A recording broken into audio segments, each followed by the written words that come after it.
NewsChannel 5 Sports. And a good Monday night, everyone. With former Wyoming star Larry Nance Jr. sitting on the verge of the NBA draft, he's starting to wonder where he may end up. Several national writers are placing the former Cowboy star middle to late second round. Now, one of the teams in that mix is legendary father's former squad and basically hometown Cleveland Cavaliers with the 53rd overall selection.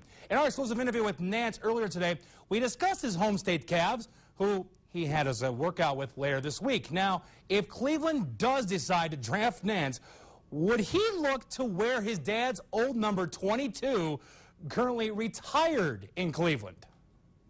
No, I'm leaving number 22 up there. I would leave his Nance up there, and hopefully one day, if I could, it'd be pretty cool to see Nance and Nance Jr. up there. You know, it would kind of be a dream come true to be able to play anywhere in the NBA. But you know, Cleveland's always been near and dear to my heart just because of my dad. We talk with Nance about a lot of subjects in today's interview. You can read more about it right now online at kgwn.tv. Also, we're going to hear from him throughout the week leading up to Thursday night's NBA draft. All right, moving on now, and we learned today the college track world's gain is a marching band's loss. Jackson Wood just graduated from Central after a successful, albeit unexpected, outdoor track season for the Indians. Now, when Wood started to post fast times in the 800 run earlier this spring, that's when his coach at Central tried to sway the natural talent away from his first collegiate choice. After regionals, he was still, no, I'm just going to go do band. I'm just going to do band in college.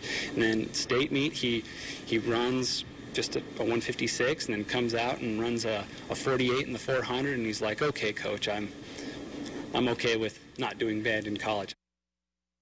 Prep Athlete of the Week, brought to you by Cheyenne Regional Medical Group. Well, as the summer rolls along, that's not stopping the Post-6 Legion baseball team, of course, especially Lincoln Trujillo. Former Cheyenne South tennis player who has now made a name for himself on the diamond, was solid for the Sixers this past weekend at a tournament in Pueblo, going 5 for 16 with 5 RBIs over 6 games. He's also pitched a complete game 3-hit victory on Saturday.